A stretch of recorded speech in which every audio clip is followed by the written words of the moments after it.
Hello, all. Another Woke Nation quick thought. Um, I was on YouTube the other day and I ran across a clip of the eminent Dr. Fauci. Um, the guy that we're all lying prostrate in front of, fawning and licking his toes. Um, he was on, I think, the Laura Ingram Angle show on Fox News, which I don't really regularly watch. Not because I have anything against her, but because it comes on at 10 o'clock, and usually by then the kids are in bed, we're finished dinner, and, I'm passing out on the couch because I got to work the next day. Anyway, so she asked him, "Well, doctor, what are some things that can go by the wayside? Some social habits that could kind of be put aside or given up in the wake of this virus? Things that we normally did in the past on a social level that we can get rid of." And he said, well, he didn't even think about it. He already had his answer ready. You could tell that he's been thinking on these things quite a bit in recent days. How can we change social interaction? This is important to him. You can tell because he was ready with his answer, and he said shaking hands. Shaking hands. We need to stop doing that, and not just during this time period with the virus until things flatten out, the curve flattens, and people stop dying, and it's basically under control, vaccine, etc. He's not even just that, just in the future in general. This is a social habit that we need to get rid of. And I thought to myself, that's just an incredible thing to say.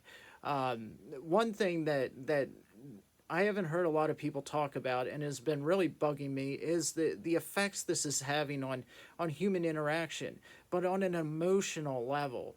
Think about all the families in Italy that I was reading about, and I listened to an interview between a pastor on the White Horse Inn, Michael Horton's theological show, where the pastor was talking about how if an elderly person goes into the hospital in Italy and dies, or is on her deathbed, his or her deathbed, their family is unable to come visit. They can't visit a family member that is dying in these hospitals. And I think the same bodes well or the same follows for New York, and probably New Orleans as well, I would guess. Any epicenter is going to have this approach, I think, to where you cannot visit a relative that is dying. And basically what they do is when the relative dies, they mail you the ashes so you can handle the funeral when the virus is over. Um, that's inhumane. That's inhuman, I think. And it flows out of this dehumanization that is really coming out of this whole approach to the virus. You can't shake hands. A basic warm interaction, a denotion or a way to show respect for one another and cordial social interaction should go by the wayside. People should always wear masks is another thing. Covering of the face. The mouth is a vital way for people to read each other. Imagine the way they say a smile can light up a room, and so the mouth now is going to be completely covered. Um, it's not a small thing either. How will this affect deaf people who regularly interact by reading lips? Um, so there's other things too. Just look at the way people this whole thing has really built up a mistrust of mankind one to another.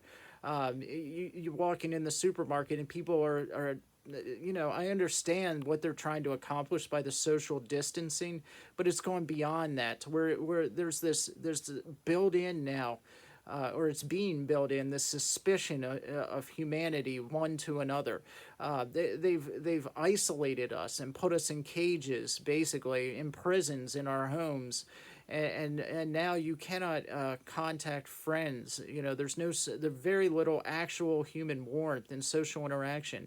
And if you do interact with your friends, do not touch them, do not hug them, do not kiss them, do not shake hands, do not just when somebody's suffering, just a simple hug. Or the scientists and sociologists and others have written extensively on the positive effect a human touch can have on somebody that's suffering or in pain or needs support and comfort.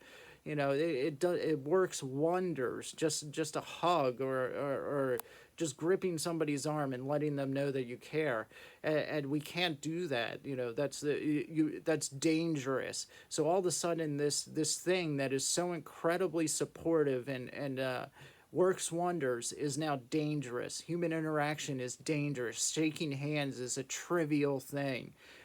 We should be suspicious of even breathing the same air as our neighbor. If you see him yawn in his front yard, walk 10 feet the other way, but a 10-foot circumference around that yawn, because that area is now contaminated potentially. You never know, for the next, 3 days or some insanity like that.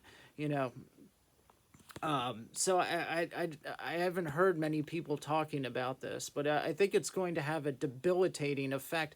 It's also going to just completely cut the legs out from under if it is genuine, what Fauci and Birx and others are trying to accomplish.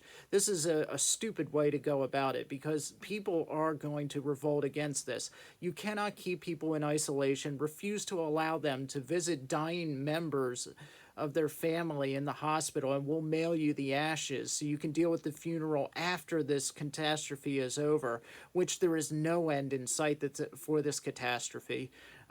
You cannot shake hands with one another. You cannot kiss on the cheek. How is Italy going to deal with that? That is just second nature in Italian culture. Some might say, well, that's the reason that they're doing so poorly over there. I would beg to differ on that. I think there are good sides and bad sides to everything. There's a lot of good things about Italian culture as well, and that's one of them. And I refuse to allow social interaction and these healthy signs of warmth and affection fall by the wayside because we're terrified that we might sniffle and cough afterwards. I'll take the cough, thank you. But people need to think this through. What are we actually giving up in exchange for the perception of safety and health? Is that really what this is about? Are these measures really necessary so that we will all be safe? And is it really worth being safe if we have to give up all of this? Is it really worth the peace of mind and the supposed health and well-being of society? Is it really worth giving up all these things so that we could potentially not have to worry about the coronavirus? I'm starting to think more and more as time goes by that none of these things are really worth giving up in exchange for perceived safety from the coronavirus. You know, anyway, that's my thought on this issue. Check out my blog where I'll be doing writing more and more often here now, and there'll be less of these videos as long as this virus is going on. I explained why in the previous video. Some of it has to do with the algorithms going nuts and cutting my views, such as they were to begin with, in half. And just some video software I'm toying around with that I can't really use until, for monetary reasons, until this virus is over.